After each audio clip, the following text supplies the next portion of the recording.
boy. I mean, that's thick right there.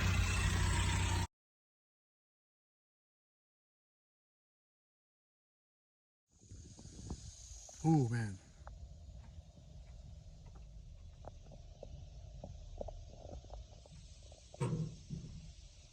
All right, welcome back to the channel. We have another impressively disgusting junkyard find. It looks like it's a 2006 V6 LR3, which not really popular here in the States. Not many people opted for the V6. You can tell by the oddly shaped wheels. I believe these have the Ford 4-liter V6 in here, shared with like the Explorer and a couple other platforms. But yeah, this one takes the cake for being one of the more disgusting vehicles I've ever seen in a junkyard. I mean, it looks like it was a beach buggy. I mean, there is just nothing salvageable in this truck. It is impressive. Ooh, we got all kinds of liquor. Personal mail, dog hair, sand, cigarettes, Mountain Dew. I shouldn't even be touching this stuff, but I like he's got a cold weather package. Got heated seats. I don't even want to touch anything in here. This is just unbelievable. And it was recently inspected, so it's not like it, you know, wasn't used or abandoned or anything like that. This just seems to be the current situation. Oh man. Oh boy. I mean, that's thick right there. I don't even know how you let a car even get like this, and this just hit the junkyard, so it's not like it's been sitting here rotting. But oh, it's on coils, so that's interesting. And what's the date stamp on these tires? Yeah, tires aren't that old. Decent tires on it, but everything else is pretty much shot. Oh, there you go. Got the tape for the leaking roof. It does have a factory roof rails on it, which it's not a universal key. I have a key, but it's not gonna open that one up.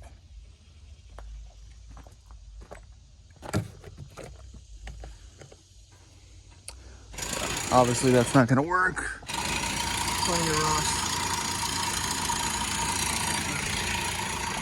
But it's pretty cool. So Chesterfield Auto Parts, CAP, our local junkyard, they dropped an LR3 in here a couple weeks ago. And yeah, then they put another one. I've talked to them on Instagram briefly to see if we can get some more Land Rovers. And we mentioned it, and all of a sudden more Land Rovers appeal. So awesome on them. Great setup. All kinds of fun stuff pop up here all the time. So you can even subscribe to see what hits the yard, which is great. So you get notifications so you don't waste your time. And again, pretty friendly staff and everything. So great guys here at CAP. But this one is a little too far gone for me to actually really need anything off of it for now. Like I said, my LR3 is not too bad, but you know, it has, yeah. Unless you're looking for some mechanical bits or an airbox or something, you're pretty much out of luck on this one. So let's take another quick spin through, make sure we didn't miss anything else, and get out of here before it gets too hot. Ooh, a bunch of Volvo 240s. This one's automatic. Shame, but these seem to, you know, they show up less and less in these breaker yards, just because they're becoming a little more valuable. So when they do show up, they disappear pretty quickly. But it's a great area for Volvos, and that seems to be the primary older type of European vehicle that ends up here. Oh, look, here's another one. So this one's a little more picked over. Another nice blue interior, automatic. Smashed up taillights. There's another one. Someone really wanted this one. Good interior, 188,000 miles. Here's an honorable mention, this awesome light yellow orange Volvo. What is this, a little 240 or something? Stick shift, leather interior, good dash, obviously pretty rusty, but awesome color. Awesome color.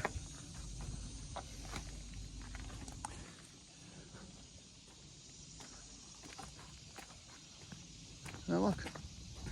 Actually, this is the most 240s I've ever seen here. This is pretty wild. Another automatic. But yeah, pretty popular. More honorable mentions. Little MGB. Again, backyard cars that just sit there until they come here, make $100. Here's another one. Totally not worth salvaging, but I'm sure people will have their opinions on that.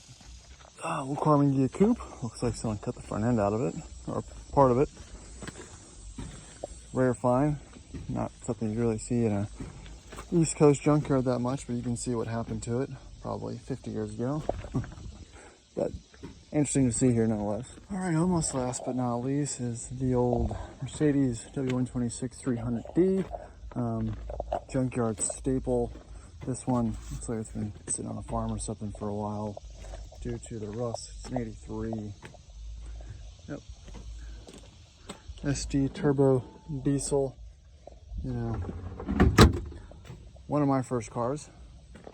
Soft spot in my heart. All the parts are actually probably going up in value. There used to be more and more of these in the yard, and now you're seeing less and less, honestly. Looks like this one really hasn't been molested too much, but oh yeah, it's got that nice barn smell of a Mercedes or any type of moldy interior. That radio is probably worth something if someone wanted to pull it out, but everything else smells like a barn. But the door sounds good still. Last but not least, this is a fun one. Another 240 wagon. I believe it's manual. Yep. Manual transmission, 4-speed. Nice little rack on it.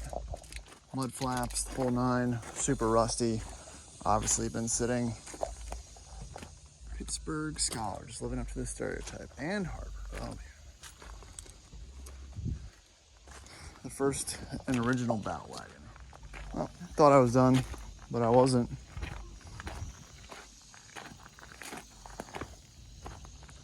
Ooh. This is an AMC Pacer. Probably. Neat. What a Shadow ES. I kind of stay away from the American stuff, but automatic. Too bad. Interesting. Not something you see every day. Alright, so that's everything for this video. Just another quick kind of cap, walk around, see what's in the yard. Checked out a LR3 and some other interesting cars that are sitting there. Hopefully there'll be something in the future. I haven't been junkyard diving in a while, but it seems you know, as people probably, as insurance companies total more and more used cars with notes on them, they're gonna end up there. So, you know, bad news for the amount of interesting cars on the roads, good news for guys looking for parts. So we'll see where that ratio ends up at the end of the day. But thanks for watching. Hey, please feel free to subscribe, like, and follow us on Instagram for more. Thanks so much.